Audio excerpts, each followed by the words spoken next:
Welcome guys, and it is LSHD Gaming here, and we are back with another video, and that's right, now we are reviewing LEGO Star Wars The Force Awakens. Now the gameplay in the background is just me playing some little free missions that you can do, like saving Admiral Akbar. I didn't want to go into the main storyline gameplay, just in case that ruined moments for you and funny little bits, so I've just put that in as the background gameplay to show it off. Right, anyway, let's get into the review. Now, first of all, the last time I really played a LEGO Star Wars game was, in terms of Star Wars, was obviously the complete saga, and I absolutely loved that. And I love LEGO games. Now, one that was released recently was the Avengers one, and I didn't play much of it, but I've watched a lot of it, and there was one constant issue, and that was the dialogue was pretty piss poor in the Avengers LEGO game. However, in LEGO Star Wars The Force Awakens, that is not the case. And do you know why? It's because they've got all the actors in to redo lines, and they fitted it perfectly. All the actors, you know, just nailed their lines again, and it just came across with each of the characters really well. When Han speaks, you know it's Han. When Leia speaks, you know it's Leia.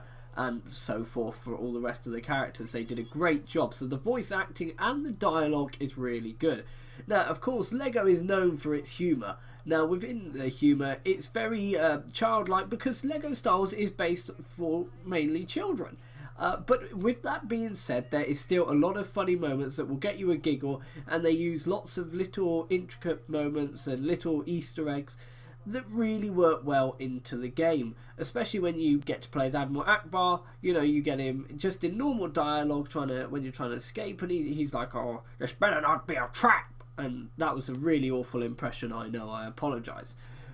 But little things like that, they still keep the humour up, and they do loads of little things. All the moments that are dark and gruesome in the films, they've removed and just made it light-hearted, and they've done a unique twist on it that works very well. And for that reason, it's just a really fun game to explore. Now, of course, there's so much you can do. Like, I've nearly completed the full story. I've watched the full story, by the way. I've just got like one or two missions left, which I'll be streaming over on Twitch. Or by the time you might have watched this, I might have already finished it on Twitch. But anyway, and it's really good.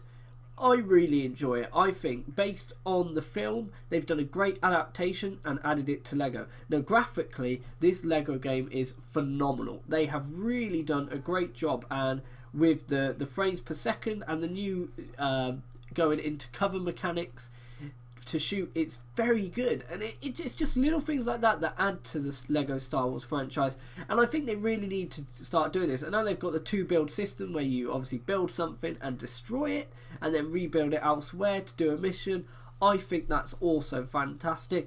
It did get me a little sorry, I'm still a little bit ill. Did get me a little bit confused at first, but once you get used to it, it's a really nice system. It's not going to overall change the gameplay experience massively, but it's a nice little addition. It gets you thinking more, and sometimes you might need to be a little bit older to figure stuff out. And in my case, I need to just be smarter, because when I play it, sometimes I'm dumb as hell.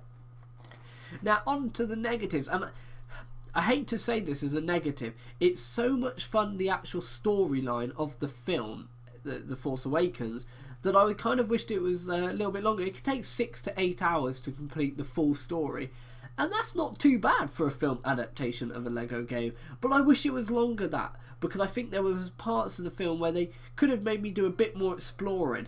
Of course, you can go back in the world map and you can explore it later, but I would have liked to have been able to do a few little more things, maybe even some dialogue options, but that's really asking a bit too much. I don't really know if that would have worked, but overall, this game is really good fun to play, and it is a great addition to the Star Wars franchise and the LEGO Star Wars, and just LEGO franchise in general.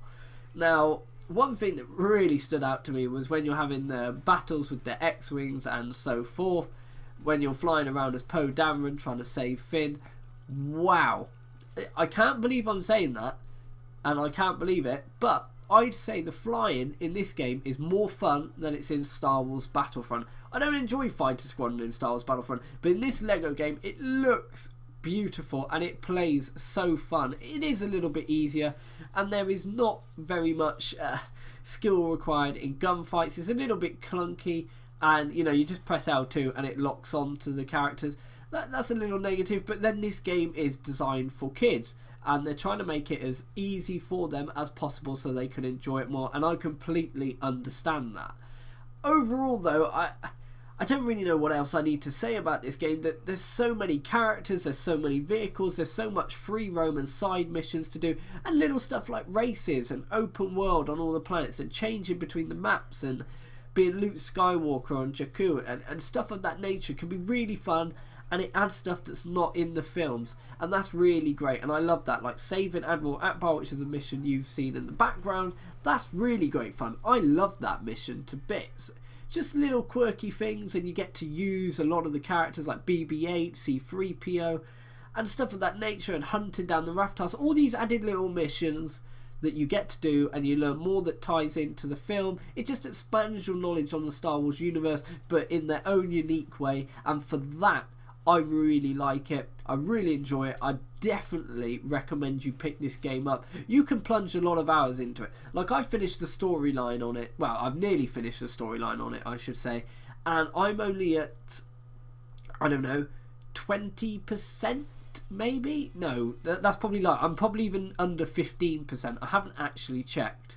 And that's just insane to think about. There's so much to collect to get that 100% completion. You could spend hundreds of hours past the storyline to just get 100 completion, and that might be something I'm going to do. I haven't done that with many games. I only did it with Watch Dogs, but this is a game I'm interested in doing it with, and I very well could do that.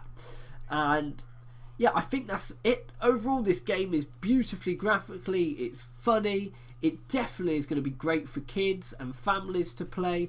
On the negative, it's a bit easy in parts, and what I mean by that is the shooting mechanics, and it's a little bit clunky, but what do you expect? It's a Lego game. Like, come on, they're not going to make it super ridiculously hard so some 6, 7, 8-year-old, however old he is, who wants to play it can't do it. They're not going to do that, of course. And just the overall experience of this game is so good. I definitely recommend picking it up. I can't wait for the season pass content, and I know people don't like advertising the season pass, but it's a really good season pass. $7.99, and you'll get in as much as you might get in a normal Call of Duty one. You get a new storylines, you get tons of new characters. So it's a really reasonably priced storyline. However, if you don't have the money to pick it up, obviously you don't have to. But $7.99 is one of the best season passes, money for value on the market. Anyway, if I'm going to give this game a rating out of 10, I'm probably going to give it an 8.5 out of 10. I think it's very enjoyable. You can plunge lots of hours into it. Well, even once you finish the story, there's so much side stuff, free roam, and little missions to do with so many characters. You can spend hundreds of hours trying to get to 100% completion, especially if you're not that great at the game like me. But anyway, this has been my review of LEGO Star Wars The Force Awakens. I hope you guys have enjoyed this video. If you did, please like, comment and subscribe. And as always, may the Force be with you.